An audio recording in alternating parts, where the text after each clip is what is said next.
Hello, my dear students. This is group number 1 for solving the exercise. As always, whenever you get started to solve an exercise for stoichiometry, you would have to read the exercise carefully. In the first place, it says how many grams of H2O can be produced theoretically. Theoretically means by doing a stoichiometry or the stoichiometrical calculations. Since it says produced, that means this is the products. So you have some water into the product. And also from the reaction of ammonia, so ammonia is going to react with what? With oxygen, right? The other product is NO. So you constructed the reaction. Once you have constructed the reaction, then you have to balance the reaction. You can use the process for balancing by going to any online balancer, or you could take into account the following. Remember that this hydrogen is always one positive. In here, oxygen is 0 because there's nothing there. And here it says it's 2 minus, and here it's 2 positive, and also this one is 2 minus. So I can see, if you remember Leo, right, losing electrons oxidation, says Ger, gaining electrons is reduction. You remember maybe this line, right, in which you put 0, 1 positive, 2 positive, 3 positive, 4 positive, and then here minus 1, minus 2, minus 3, minus 4 for balancing. So, something which is very important to take into account in this one. This is 3 negative because this is positive. It's moving from 3 negative to 2 positive. From 3 negative to 2 positive. So basically, it's moving in this direction, right? Right? So 1, 2, 3, 4, and 5 spaces. So nitrogen actually is losing electrons is oxidation. So this is oxidation reaction. And the other one from 0, oxygen is moving from 0 to 2 minus. From 0 to 2 minus basically is going to be reduction because it's gaining electrons. Charges or negative charges, more charges is more negative, so it's gaining electrons. If you understand that part, let's move to the next part for the balancing, as I said. So you put that in here. Let's put the redox that nitrogen, right, is passing from nitrogen 3 minus to nitrogen 2 positive, and then what's going to happen basically is we counted 5, so minus 5 electrons because it's losing 5 electrons. And also oxygen is O2 0 to oxygen 2 minus the one that is there. If you see that, you're going to feel okay. So it's 2 oxygen, but you have 2 times 0. You must balance this. So these 2 put there. You balance the reaction. Now you have a new charge. 2 minus for 1 oxygen, but you have 2 oxygen. So in total, 2 times 2, 4 negative. So from 0 to 4 negative. It's moving to 4 negative. So it's gaining 5 electrons. What we have to do right now is just trying to equalize these types of electrons. So basically we're going to enclose. I am going to enclose this one and also enclose all of that, and try to multiply that times an integer.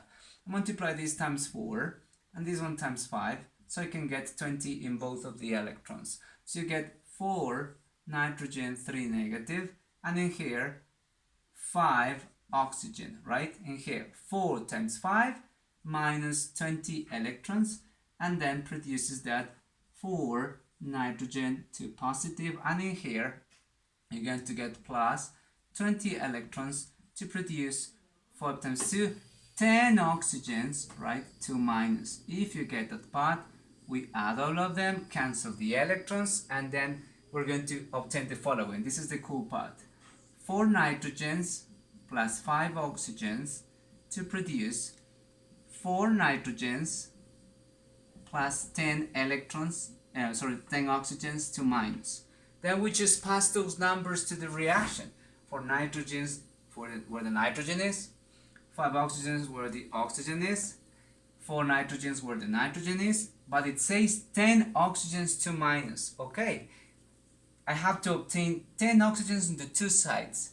You have 4 in here already, 4 oxygens and there's 2 oxygens which are 2 minus, so 4. Then you're missing in here 6 because 6 plus 4 is 10, and then you have it balanced. Once you've balanced the reaction, now let's move to the reaction itself. Of course, This process for you is to learn how to balance the reactions if you don't have the internet at your hand. If you do, use the online balancer. Now that you have this reaction and it says how many grams of H2O can be produced theoretically from the reaction of this 15 grams of ammonia with 15 grams of oxygen. So I am going to erase this a little bit, right? I'm going to erase because you have it. You can go back to the video and stuff with that, right? To observe, I'm going to stay only with the reaction, right? Erase this part and stuff like that. Very good. Now, it says that you have 15 grams of this one plus 15 grams of that one. So then what you have to do basically is finding, before solving how many grams of water, you must calculate what is the limiting reactant. Okay, so for doing so, what you're going to do is the following. You're going to perform the following calculation. You're right, okay, 15, and let's try both sides. Let's try it this way. I have some space in here I'm going to use. Let's get started with 15 grams of NH3, right? I know that 1 mole of NH3, the equivalence is 14 grams plus 3, 17 grams, because each hydrogen is 1 gram of NH3. Now I have just converted to moles. Then you move to the following. My reaction says that I'm not getting started to calculate water, just relating this with this one, ammonia with this one. I know that my reaction says that 4 moles of ammonia are related with 5 moles of oxygen, and 1 mole of oxygen is going to be converted to atoms, so 32 grams of oxygen. So if you do the calculation, you set it into the calculator, it's going to give you 35.29 grams of oxygen.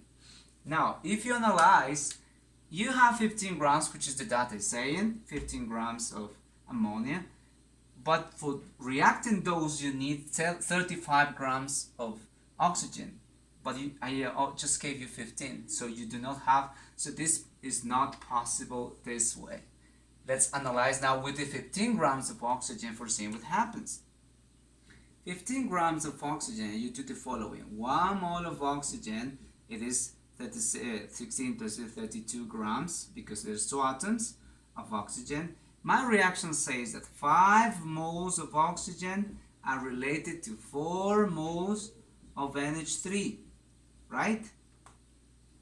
And then also that also 1 mole of NH3 is basically 14 plus 17 grams of NH3. So what's the answer there? If you do the calculation, you multiply this times this times this, divided to open parentheses into the calculator, this times this, close parentheses equals, it's going to give you 375 grams of NH3. And let's analyze. In the data, I gave you 15 grams of oxygen. Yes. Do you have 375 grams of ammonia? Yes, actually, you have more than that, right? So that converts this compound into the excess reactant, and this one the limiting reactant, because I am using all of the 15 grams that is stated into the exercise. So what is the limiting reactant? And definitely what you're supposed to put is oxygen. The reactant is oxygen. And now let's answer question A.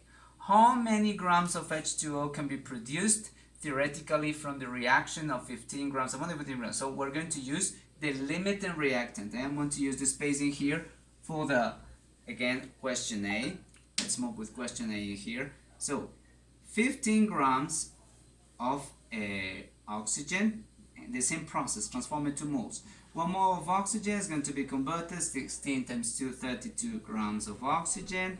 My reaction says that 5 moles, okay, of oxygen are producing, are we looking at how many grams of water? So pass it to moles of water first. 5 moles of oxygen are related to 6 moles of water. So you put 6 moles of H2O, and then you know that 1 mole of H2O has exactly 18 grams of H2O, and basically you're going to be done there.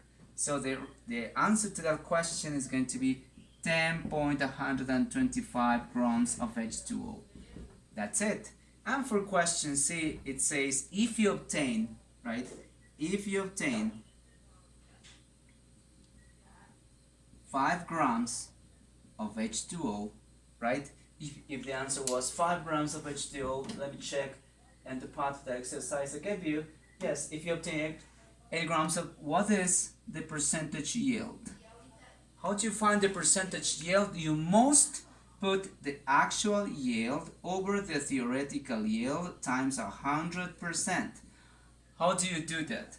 Because the actual yield is this one. It's telling you if you obtain means you did the actual chemical reaction into the lab. Theoretical yield is basically this one, what you did by performing calculations with stoichiometry. So always the actual yield is less than the theoretical yield. So what you're going to do then there is that you're going to divide the actual yield, which is what? 5 grams, divided to the theoretical yield, 10.125 grams, and that times 100% equals that to 49.38%. Okay, my dears, that was it. Hope you took your notes and stuff like that and learn a little bit more, please.